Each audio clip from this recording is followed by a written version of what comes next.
Alex. Hi, Patricia.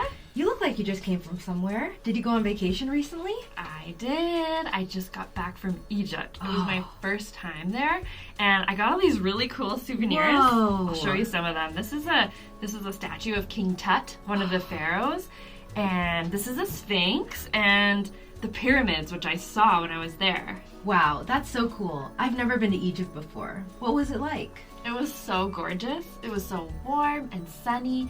It felt like summer, even though it's winter here. You know, it's mostly deserts over there, with the occasional oasis.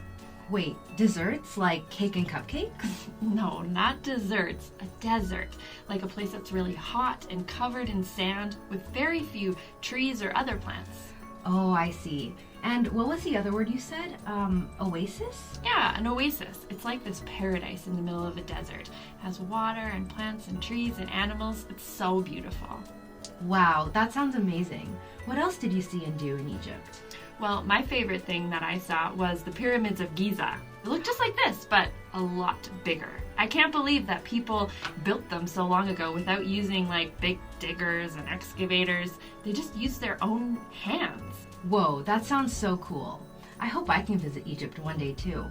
Hey, didn't Jesus live kind of around Egypt in that area, like Israel? Yeah, you're right.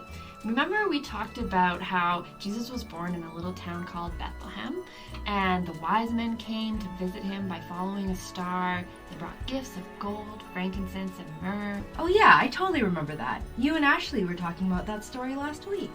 And then I remember there was that mean King Herod who wanted to kill Jesus when he was just a baby, but then the angel warned the wise men in a dream not to tell him where Jesus was, but to go home a different way. That's right. And you know, I read a little more about the story, and Jesus actually went to Egypt too. What? Really? Why did he go there?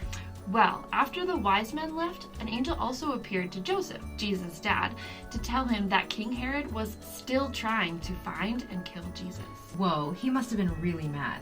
He really didn't want Jesus to become king.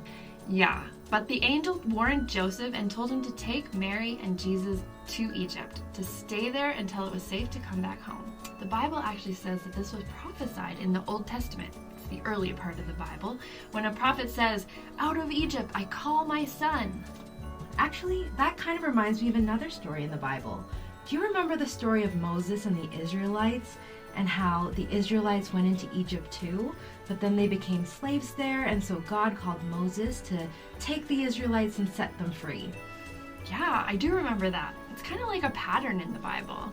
I think when the prophet said, "Out of Egypt I call my son," he was talking about the Israelites, because the Israelites were God's children.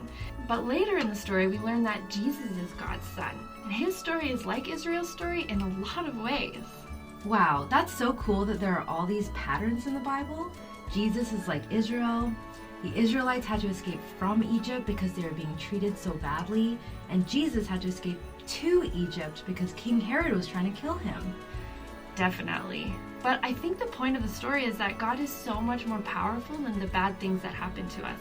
And God can help us and rescue us when we're in trouble, just like he did with Jesus and with the Israelites.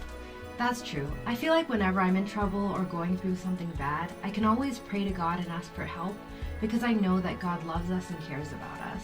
Totally. I love how these Bible stories teach us so much about God has always been there, protecting people in history and even today. Wow, I love that. What a great reminder.